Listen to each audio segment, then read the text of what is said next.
Greetings, everyone, and welcome to episode 116 of Teaching Tales, the podcast totally devoted to sharing stories from the world of education, stories that I hope and pray will inspire and encourage you.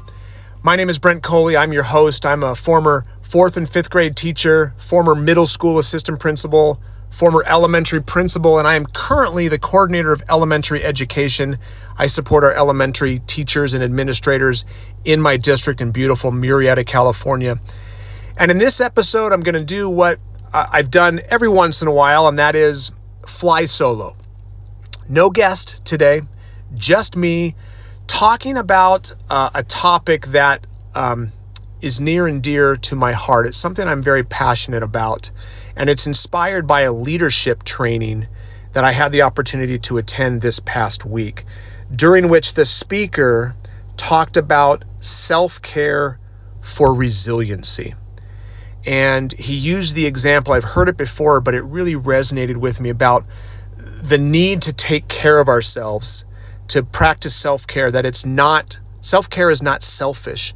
And he used the example of the oxygen masks on an airplane, and how, if you've ever flown before, you know that pre-flight, the flight attendants will tell you, in the event of an emergency, oxygen masks will come down from the ceiling, and be sure to, and what does the flight attendant always tell us? He or she will say, be sure to put your own oxygen mask on first before attempting to help the person next to you. And I think as leaders particularly, we can be really good at telling those around us, hey, take care of yourself. Be sure to practice self-care. Hey, don't stay too late. Go home at a decent hour. You don't want to burn yourself out. But we can be real good at giving that advice. But I know I can be guilty. We're not always great at taking our own advice.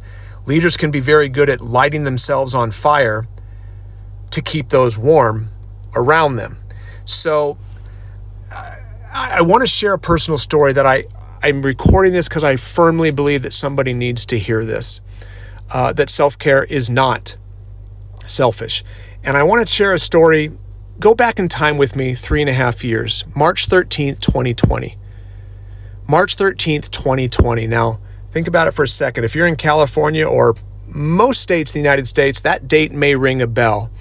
That's the date that most public schools shut down, and we pivoted to a virtual model of instruction due to the pandemic. Due to COVID-19, we had to transition and start teaching virtually. So that started a year and a half of one of the most challenging and uncertain times in my 28 years in education. For the next several weeks, we were all working from home. I was helping as an elementary principal, helping support our teachers as they were teaching virtually. I was Zoom meeting after Zoom meeting after Zoom meeting, reviewing county and state data and mandates, and things were changing by the day. And in some cases, it's not hyperbole to say, things were changing by the hour. It's safe to say it is the most uncertain time that I've experienced in my career. The only thing that I could count on was that I didn't know what I could count on that day. The only thing that was certain was uncertainty.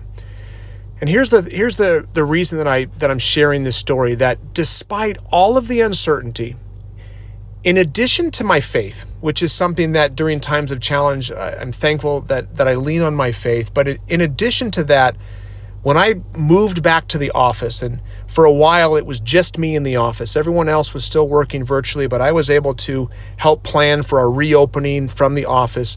And throughout all that uncertainty, there was one thing that I looked forward to every day. It was something that helped me get through the day. And you know what that was? It was lunch. More specifically, it was El Pollo Loco. The episode title of this broadcast is Find Your Pollo.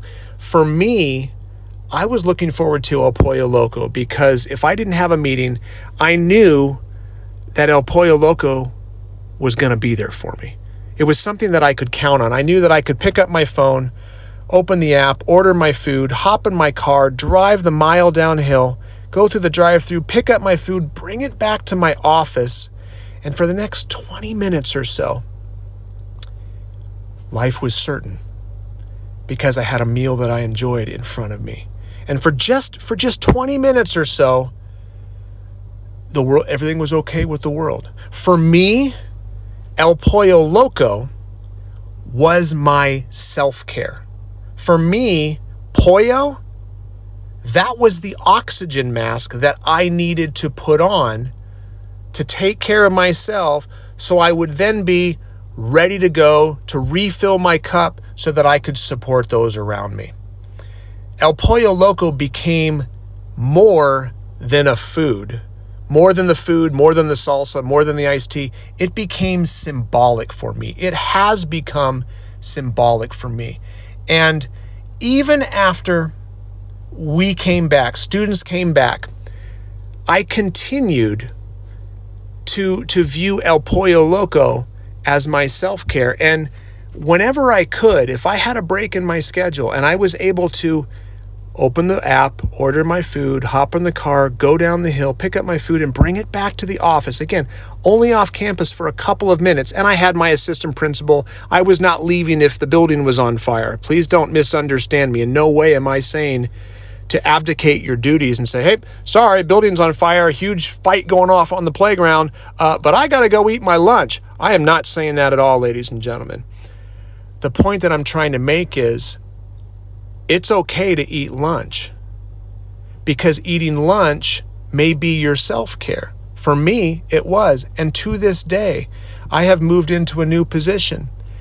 And when I'm able to, there are still days, frequently, if I can, I order El Pollo Loco because it helps me in a sea of uncertainty, in a new position where I'm still learning and I don't know what's going on all the time and still learning all this. I'm able to hit the pause button. I'm able to sit down and enjoy a meal that I know, that is certain. For me, El Pollo Loco is self-care. The whole purpose of telling this story, of sharing this story with you is this.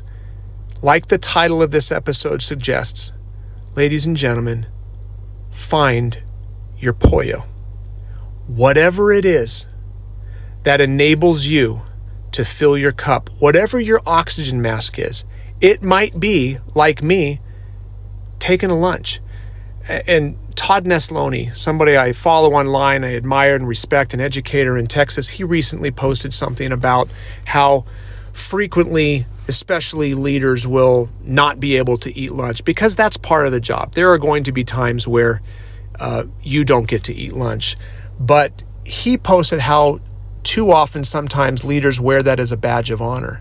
And I want to just encourage anyone out here, I want to let you know it's okay to eat lunch.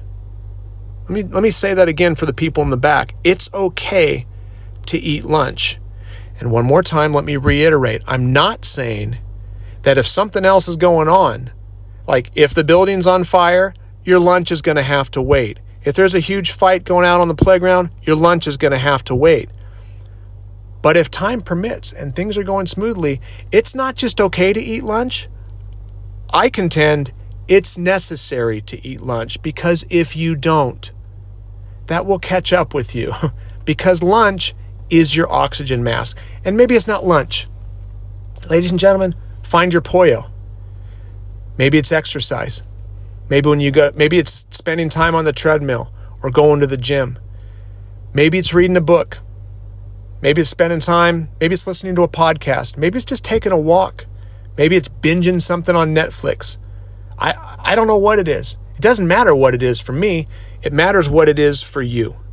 Find your pollo. For me, El Pollo Loco has become symbolic. When people say, you go there all the time, I do. I don't go for the food. I mean, I enjoy the food. I go there because of what it represents. It represents a break. It represents something certain. It represents the oxygen mask that I need to put on so that I can serve those around me better. So whatever it is, I encourage you, when you're done listening to this, take some time to reflect. What is it? And whatever it is, the second part of this is, I encourage you to make it part of your practice. If it's stopping to eat lunch for 15 minutes, do it. If it's taking time to go to the gym and time to read, whatever it is, do that. Find your pollo, because you cannot serve those around you if you're not taking care of yourself. So anyway, sorry for the ramble, ladies and gentlemen. Hopefully, again, my hope and prayer is that somebody out there needed to hear this. And if so, let me know. Hopefully this encouraged you. Thank you for listening. If this is your first time, I hope this was worth your time. If it's not your first time, thanks for coming back. 115 previous episodes. Be sure to check some of those out. And if you haven't already done so, be sure to subscribe. You can listen in any of your favorite places where you find podcasts, or you can listen on the podcast page at my website at brentcoley.com. Once again, thanks everyone for listening. Find your pollo, fill your own cup, put the oxygen mask on yourself before you try to help others. And don't forget, it's okay to eat lunch. It's not just okay, it's necessary. All right. Thanks everyone. Have a good one.